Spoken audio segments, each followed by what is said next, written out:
Big mistake, princess, the words, slick with condescension, cut through the dry desert air, hanging there for a moment before being devoured by the indifferent wind. The crowd of trainees, a sea of green and khaki testosterone, laughed. It was a nervous, jackal-like sound, the laughter of those who are glad the predator has chosen someone else. They shifted their weight, their brand-new, high-tech rifles gleaming under the oppressive sun, their faces a mixture of relief and contempt. They looked at her, the target of the insult, the quiet one at the end of the line. She offered nothing in return. No flicker of anger, no flinch of humiliation. Her face, framed by strands of brown hair that had escaped a severe, functional bun, remained a mask of placid neutrality. Her hands, steady and sure, continued their work, methodically seeding a magazine into the well of a rifle that looked a generation older than anyone else's. It was a weapon that spoke of history, its wooden stock worn smooth and dark in the places a human body had touched it for thousands of hours. It was an heirloom, a relic. To the trainees, it was a joke. To the instructor, Staff Sergeant Riggs, it was an affront. But from the shaded observation tower, 200 yards away, General Thorne saw something else entirely. He saw not the age of the rifle, but the flawless, practiced economy of her movements. He saw not a placid expression, but the profound calm of a mind utterly in control. He saw not a woman out of her place, but a posture, a way of settling her body into the earth that he hadn't seen in 20 years. Not since a dusty, forgotten war on a continent no one talked about anymore. He leaned forward, his binoculars finding her, and his blood ran cold. If you believe that true competence needs no introduction, type silence below. The silence of Sergeant Alara Vance was a living thing. It was not the absence of noise. It was a presence, a force field that emanated from her, pushing back the world's chaos. While the other trainees jostled and boasted, their voices loud with the brittle confidence of the uninitiated, Vance existed in a pocket of calm. She had arrived on the bus like a ghost, taking a seat at the back and staring out at the passing mesas, her gaze distant and unfocused. During in-processing, she answered questions with clipped, precise responses. Yes, Staff Sergeant, no, Staff Sergeant. Her paperwork was in order, her gear was immaculate but worn, every piece of it a testament to utility over aesthetics. She was an anomaly in this elite sniper course, a course known for breaking even the most hardened soldiers. The trainees were the best of the best from their respective conventional units. Young men at the peak of their physical prowess, their egos polished to a high shine. And then there was Vance.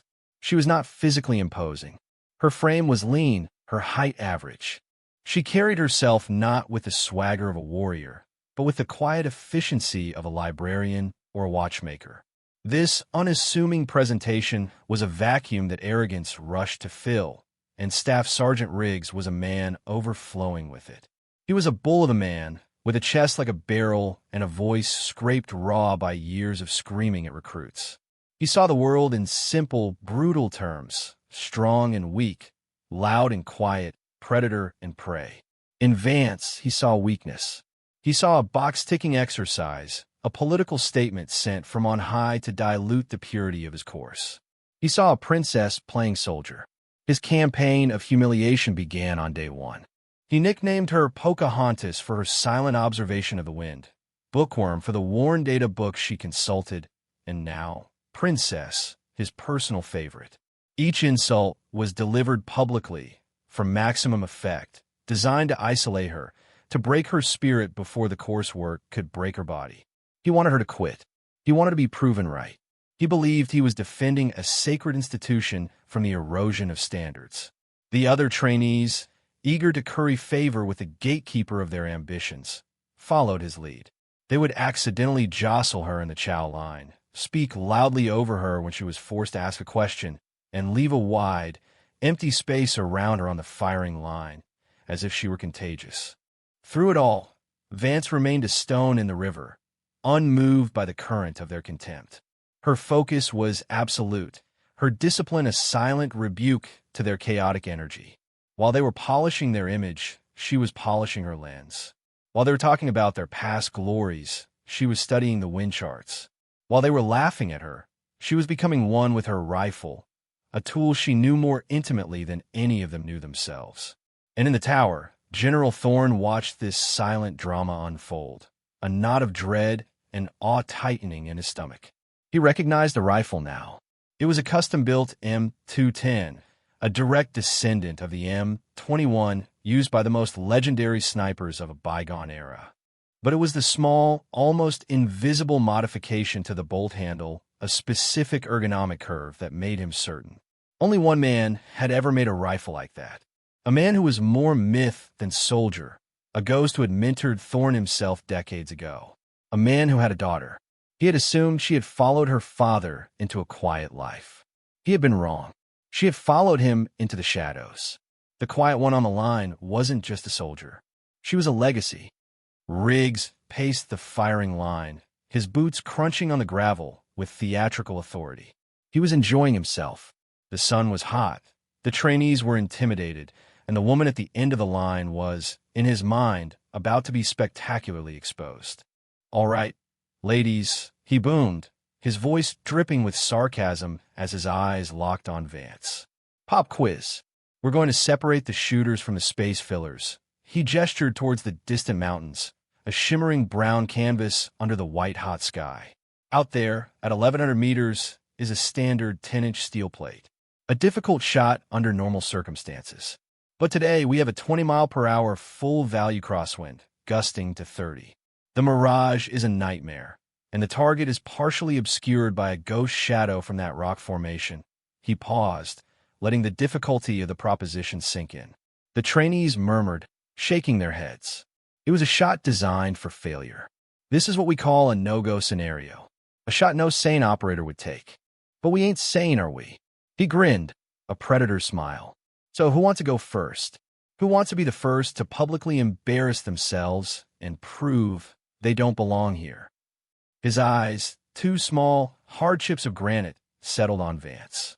"Princess, your weapon looks like it was used at the Alamo. Let's see what that antique can do." "You're up." The humiliation was complete. He had called her out, insulted her weapon, and set her up for an impossible task in front of her peers. The trainees snickered, their relief palpable. Vance didn't react. She simply gave a slow, deliberate nod. What happened next was a masterclass in silent competence. It was a ballet of practiced motion that silenced the entire range. She didn't just lie down. She seemed to merge with the ground, her body finding the most stable position with an instinctual grace. Her movements were fluid, economical, each one flowing into the next without a single wasted gesture. She placed her sandbag, a simple, worn canvas pouch, not with a thump, but with a soft settling, molding it to the rifle's forend. She adjusted the bipod legs, not by sight, but by feel, the clicks of the locking mechanism barely audible. She settled the rifle stock into the pocket of her shoulder, becoming a single, unified organism of flesh, bone, and steel. The trainees watched, their mockery slowly fading, replaced by a confused curiosity. Riggs stood with his arms crossed, a smirk still plastered on his face, but a flicker of uncertainty had entered his eyes. He expected fumbling, hesitation. He saw none. He saw a professional. Vance's eye met the scope, and the world outside the circular lens ceased to exist. For her, there was only the breathing, the subtle rise and fall of her chest, a rhythm she had mastered over a lifetime. She didn't fight the wind. She began a conversation with it. Her eyes scanned the terrain between her and the target, not looking at things but through them. She read the sway of a distant desert thistle, the dance of dust devils 1,000 yards away, the shimmering waves of heat rising from the baked earth. To the others, it was a chaotic, unreadable mess. To her, it was a language. Her data book, filled with pages of meticulous, handwritten notes, lay open beside her. She didn't need to consult it. The data was etched into her soul. She knew what a 30-mile-per-hour gust would do to her 175-grain Sierra Match King bullet at this altitude, at this temperature, at this humidity. She knew the exact milliradian hold she would need for windage and elevation. Her left hand gently supported the stock, her fingers barely touching the wood. Her right hand rested on the pistol grip, her index finger resting on the frame, well away from the trigger. She just watched and waited. For a full minute, she did nothing but breathe and see. The wind was a river with currents and eddies. She was waiting for the lull between the gusts, the predictable, momentary calm that the impatient always miss. Riggs was growing annoyed. Any day now, princess. Don't want the glare from your tiara to give away your position. The insult was met with a weak, hesitant chuckle from a few trainees. Most were now silent, transfixed by the sheer, unwavering stillness of the woman on the mat. Then she found it. A 3-second window where the mirage flattened and the wind held steady. Her body knew before her mind did. Her breath flowed out in a long, controlled sigh. The crosshairs settled, held, steady as a rock. The pad of her index finger moved to the trigger. There was no jerk, no flinch.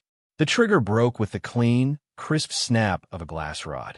The rifle barked a single, authoritative crack that echoed off the mountains.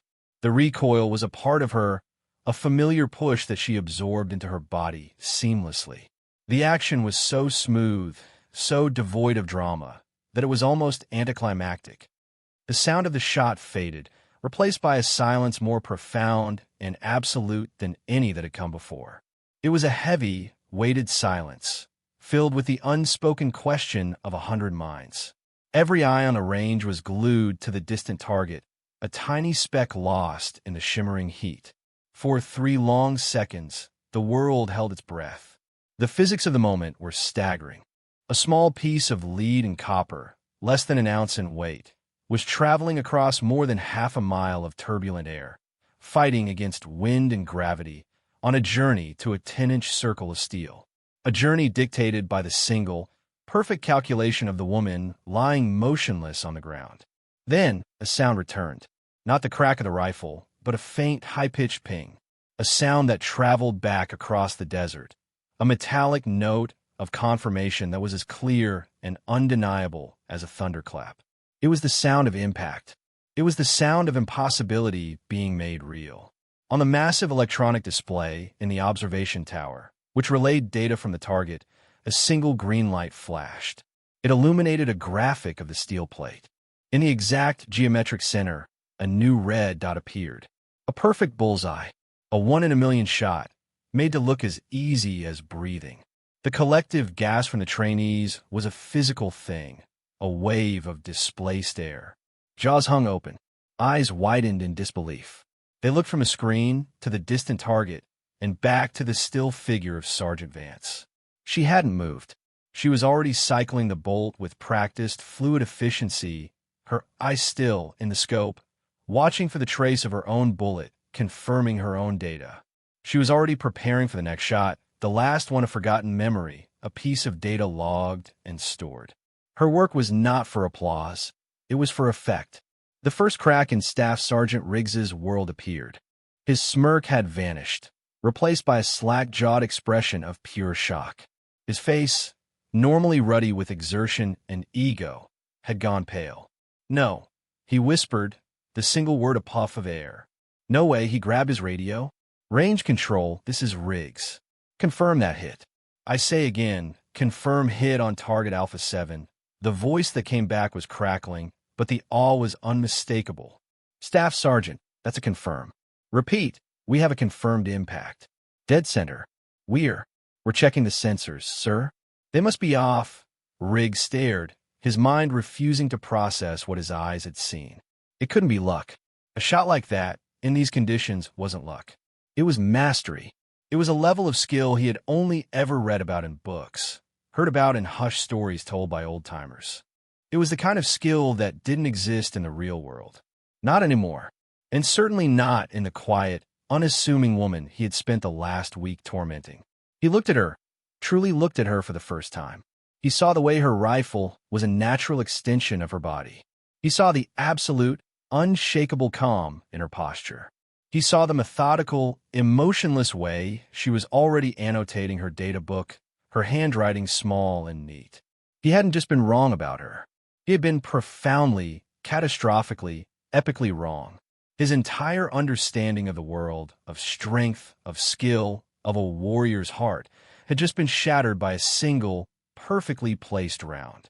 He had built his kingdom on the bedrock of loud, aggressive, masculine competence, and a quiet woman with an old rifle had just leveled it with a whisper of lead. He felt the eyes of the trainees on him, not her. They were looking at him for an explanation, for a way to make sense of what they had just witnessed. And for the first time in his career, Staff Sergeant Riggs had absolutely nothing to say. His silence was not the silence of a professional. It was the silence of a man who had just seen a ghost. The heavy door of the observation tower creaked open, and General Thorne stepped out onto the balcony, the harsh sunlight doing nothing to soften the cold fury in his eyes. He moved with the quiet dignity of a man who hadn't needed to raise his voice in 30 years to be obeyed. His presence alone was a command. The nervous chatter among the trainees died instantly. They snapped to a rigid, almost fearful state of attention. Staff Sergeant Riggs, his face still a pallid mask of confusion, spun around and rendered a salute that was a fraction too slow, a fraction too sloppy. The general ignored him. His gaze swept over the stunned faces of the young soldiers, then moved past them, settling on the lone figure still prone on the firing line. Sergeant Vance had finished her notations and was beginning the process of clearing her weapon, her movements just as deliberate and unhurried as they had been before the shot. She seemed to be in a world of her own, the shockwaves of her actions not even registering on her personal Richter scale. General Thorne descended the metal steps from the tower, each footfall a heavy, resonant thud that echoed the pounding in Riggs's chest. He didn't stop until he was standing on the firing line, just a few feet behind Vance. He didn't speak to her. Instead, he turned to his aide, a young captain who had been trailing him like a shadow. "Captain, I want Sergeant Vance's personnel file, not the training packet summary. I want her full, unabridged service record, and I want it projected on the main display for everyone to see." Now, the order was delivered in a low, even tone, but it carried the chilling weight of an avalanche. The captain, wide-eyed, fumbled with his datapad. A moment later, the huge screen that had confirmed the impossible shot flickered, then resolved into the stark black-and-white format of an official military file. The name at the top read, Vance, Alara J. And then, the story of the quiet woman began to unfold, not in words, but in the brutal, undeniable language of a life lived at the sharpest tip of the spear. The room for a photograph was empty, replaced by the words, ID waiver on file. Star, the first line of text landed like a physical blow. Unit, Joint Special Operations Command, Task Force Omega. The trainees exchanged confused, frightened glances. They were familiar with Delta, with DevGru. Task Force Omega was a designation none of them had ever heard of. It was a ghost unit, a whisper in the intelligence community, a scalpel used for operations so sensitive they were never acknowledged. It was a place where legends went to disappear. General Thorne's voice cut through the stunned silence, cold and clear, as he began to read the file aloud, his words a litany of unmatched lethality and sacrifice. Designation, Senior Operations NCO, Lead Sniper, Reconnaissance Team Lead. He paused. Combat déploiement, 15. Locations classified. Another pause, heavier than the last. Confirm engagements, 312. Record details sealed by order of the Secretary of Defense. A wave of nausea washed over Riggs. 312. It was a number beyond comprehension. Most snipers were lucky or unlucky to have a dozen in a career. This was the work of a phantom, a harvester of men. The general continued, his voice relentless. Awards and decorations. Distinguished Service Cross, he let that hang in the air. The nation's second highest award for valor. Silver Star, with 3 oak leaf clusters for awards for gallantry in action. Bronze Star Medal with V4 Valor Device, with 5 oak leaf clusters, 6 awards for heroism in a combat zone. Purple Heart, with 1 oak leaf cluster wounded in action twice. Presidential Unit Citation. Joint Meritorious Unit Award. The list went on, a cascade of honor that painted a portrait of a warrior forged in the hottest fires of the last 2 decades of conflict. Finally, Thorne reached the last entry on the screen. It was a simple, bureaucratic line of text, but in context, it was the most damning of all.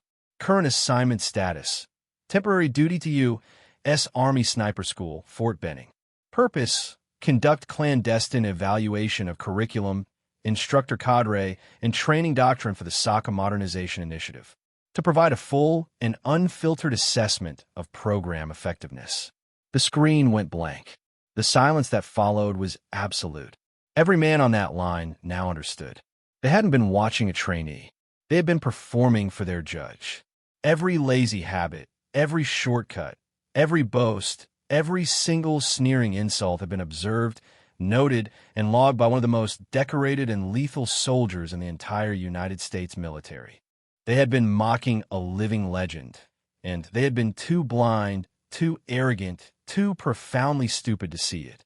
Vance had finally finished securing her rifle. She rose to her feet with a smooth, single motion, her face still betraying no emotion. She stood before the general, a sergeant before her superior officer, awaiting his command. What General Thorne did next would become the cornerstone of the legend of that day. He, a 3-star general, a man who commanded divisions and had the ear of presidents, took a deliberate step towards Sergeant Alara Vance. He looked not at her rank, but at the warrior standing before him. In a gesture of profound, almost shocking respect, he raised his hand to his brow and executed a slow, perfect drill sergeant precise salute. It was not the casual salute between officers. It was the formal salute of a subordinate to a superior, a public acknowledgement of a hierarchy that transcended rank. It was the salute of a soldier to an institution, to a legacy. "Sergeant Vance," he said, his voice now devoid of anger, filled only with a deep, resonant respect. "Your father would be proud. Forgive the ignorance you have been forced to endure. It will be corrected." Vance, for the first time, showed a flicker of something, a slight softening of her eyes, a minuscule nod of her head. She returned the salute with the same precision. "Thank you, General." Her voice was quiet, but it carried across the now silent range. The transfer of power was complete.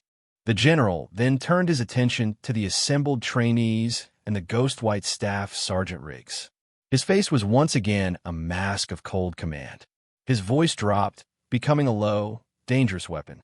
"Let this be your most important lesson," he began, his gaze sweeping across each man, pinning them in place. "The single most catastrophic mistake you can make on the battlefield or off is to make assumptions. You assumed skill is loud. You assumed strength must be postured. You assumed that a warrior looks a certain way, talks a certain way, and carries a certain type of weapon." He took a step toward Riggs, who seemed to shrink under the weight of his gaze. "You, Staff Sergeant, are the living embodiment of this failure. You mistook quiet professionalism for weakness. You mistook methodical discipline for fear. You saw a woman, and your prejudice blinded you to the fact that you were standing in the presence of greatness. You were given the honor of instructing one of this nation's most elite soldiers, and you used that opportunity to mock her." Thorne's voice was now barely a whisper, yet was more terrifying than any shout. "You were not evaluating a trainee. You were being graded by a master of the craft. And you have failed. Spectacularly." He pointed a single, trembling finger at Riggs. "You are relieved of all instructional duties, effective immediately. Your instructor tabs are to be surrendered to the sergeant major before you leave this range. You will report to my office at 1,600 hours to explain why I shouldn't have you brought up on charges for dereliction of duty and conduct unbecoming. Is that understood?" Riggs could only manage a choked, strangled sound. "Yes, General, get off my range." The words were like a physical shove. Riggs turned, his movements stiff and robotic, and walked away, a man publicly broken, his career in ashes around his feet. The general then addressed the remaining trainees. "Every one of you is on notice. The culture of arrogance and disrespect that was permitted to fester here ends today. You will learn humility or you will be gone. You will treat every soldier, regardless of their rank, gender, or appearance, with the professional respect they are due. Sergeant Vance's report will determine the future of this program, and I suspect the future of some of your careers. Dismissed, he turned back to Vance, his expression softening once more. Sergeant, my car is waiting. Let's go get a cup of coffee. I want to hear everything. Vance simply nodded, slinging her old rifle over her shoulder.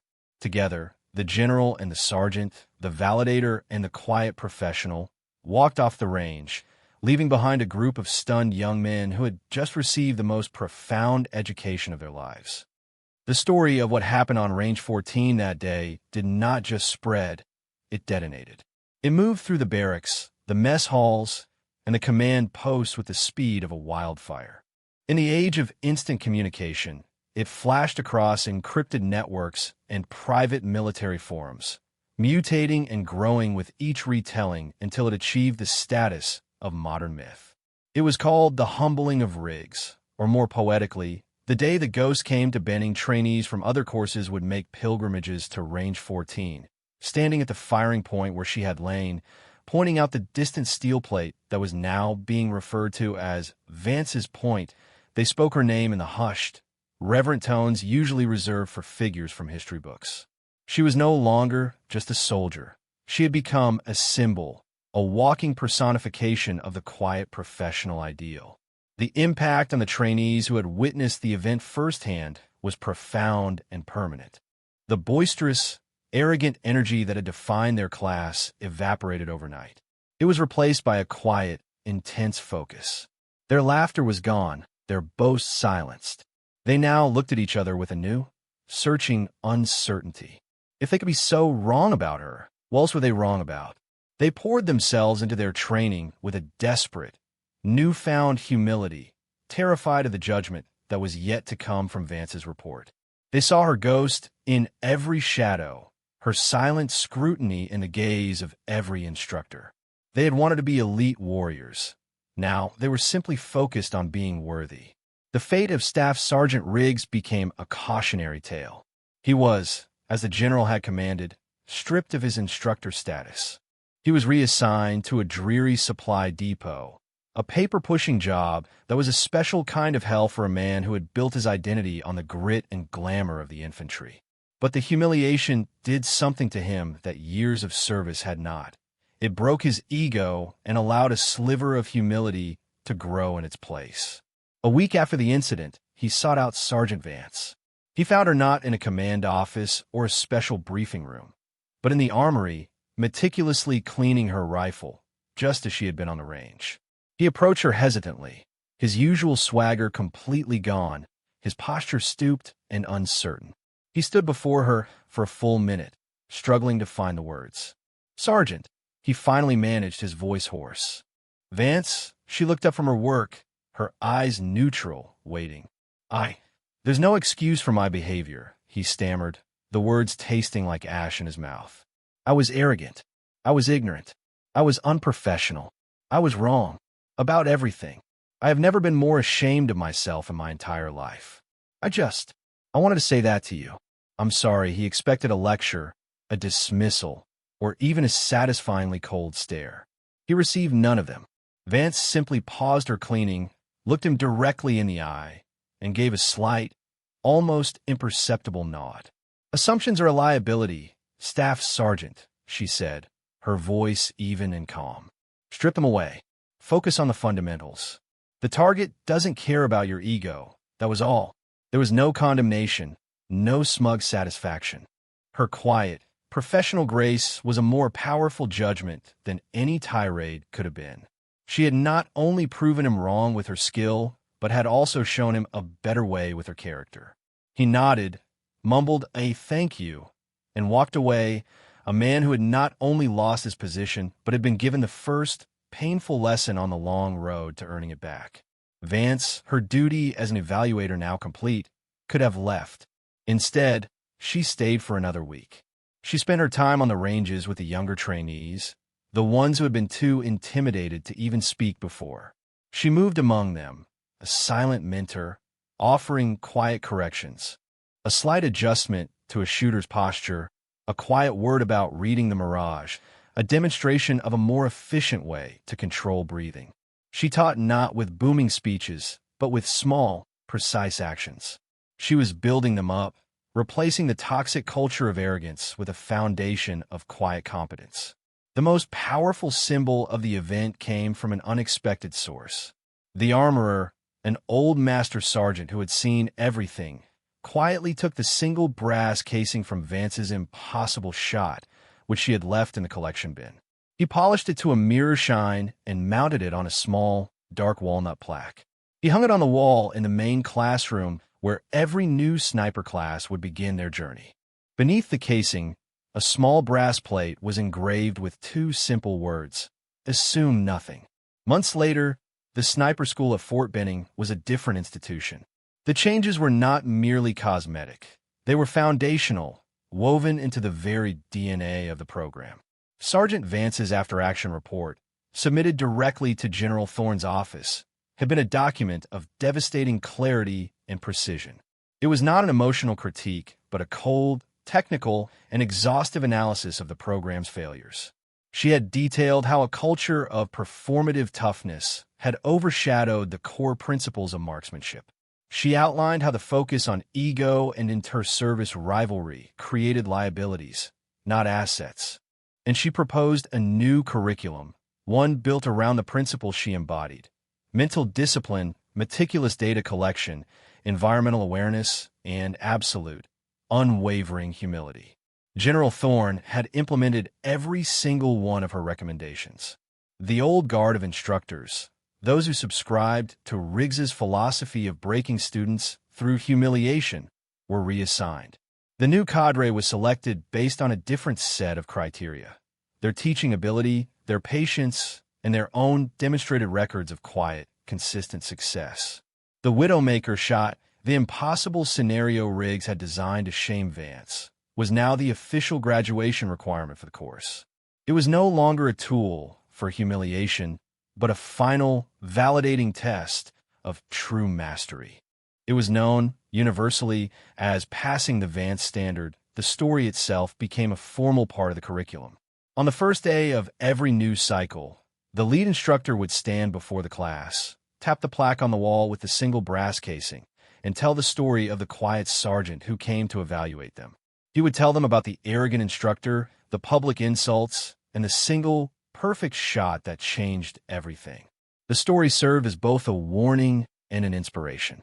It was a warning against the poison of prejudice and assumption, a stark reminder that the most dangerous person on the battlefield is often the one you underestimate. And it was an inspiration, a North Star for the kind of soldier they should all aspire to become. Disciplined, humble, and lethally competent, their worth defined not by the volume of their voice, but by the precision of their actions. The legend of Alara Vance became a self-perpetuating standard of excellence.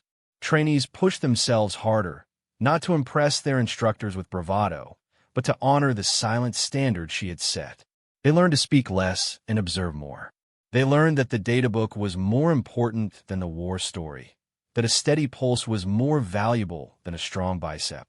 They learned that true respect was earned not through intimidation, but through undeniable skill and unwavering character. General Thorne often used the story in his speeches to graduating classes at the military academies. He would stand before the future leaders of the Army and tell them, "Look for the quiet ones. Seek out the soldiers who don't boast, who don't seek the spotlight. They're the ones who have done the work. They're the ones who carry the true strength of this military." The loudest person in the room is often the one with the most to prove and the least to offer. Your greatest assets will be the ones who, like Sergeant Vance, let their actions speak for them. Because that is a language our enemies understand perfectly. Sergeant Alara Vance was never seen at Fort Benning again.